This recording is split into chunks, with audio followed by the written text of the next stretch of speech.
ಕಾಂಗ್ರೆಸ್ ಅವ್ರಿಗೆ ತಂದ್ರೆ ಹೆಂಗಿರ್ತದೆ, ಪಾಸ್ ಯಾರು ಕೊಟ್ಟಿರೋದು ಅವ್ರನ್ನ, ಪಾಸ್ ಯಾರು ಕೊಟ್ಟರು. ಆಮೇಲೆ ಇದಲ್ಲಿ ಎಲ್ಲ ಕಟ್ಟರ್ ಫ್ಲಾಪ್ ಆಗಿದೆ. ಅದು ರಾಜಕೀಯ ಮಾತಾಡೋದು ನನಗೆ ಇಷ್ಟಪಡಲ್ಲ. ನಾನು ಇದಲ್ಲಿ ಎಲ್ಲ ಒಂದು ಕಡೆ ಸೆಕ್ಯೂರಿಟಿ ಟೋಟ್ಲಿ ಫೇಲ್ ಆಗಿದೆ.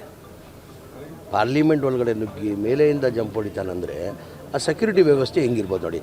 ಈಗ ನಾವು ಎಮ್ ಎಲ್ ಎ ಆಗಿ ಮಂತ್ರಿಗಳು ಆಗಿ ಈಗ ಪಾರ್ಲಿಮೆಂಟ್ ಹೋಗಬೇಕಾದ್ರೆ ಹತ್ತಾರು ಪ್ರೊಸೀಜರ್. ಅದು ಹೆಂಗೆ ಹೋಯ್ತಂತ ಪ್ರಶ್ನೆ. ಆ ಹುಡುಗ ಹೆಂಗೆ ಒಳಗಡೆ ಹೋದ ಅಂತ.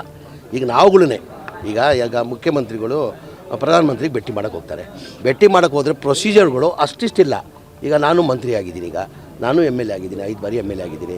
ನಾನು ಭಾಳ ಸತಿ ಪಾರ್ಲಿಮೆಂಟ್ಗೆ ಹೋಗ್ಬೇಕಂತ ನಾನು ಅಪ್ಲೈ ಮಾಡಿದೆ. ಹೋಗೋಕ್ಕೆ ಸಾಧ್ಯ ಆಗಿಲ್ಲ, ಪರ್ಮಿಷನ್ ಸಿಕ್ಕಲಿಲ್ಲ, ಕೊಡಲ್ಲ ಸುಲಭವಾಗಿ. ಇದು ಹೆಂಗೆ ಕೊಟ್ರಂತ ಪ್ರಶ್ನೆ ನಮ್ಮದು,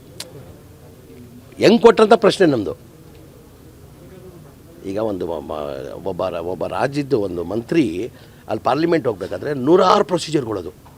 ಮತ್ತು ಇವನು ಹೆಂಗೆ ಹೋದ ಅಂತ ನಮ್ಮ ಪ್ರಶ್ನೆ ಅಷ್ಟೇ. ಅದು ನಾನು ಕೇಳಿದ್ರೆ ನೀವು ಅವ್ರನ್ನ ಕೇಳಬೇಕು ಪ್ರಶ್ನೆ.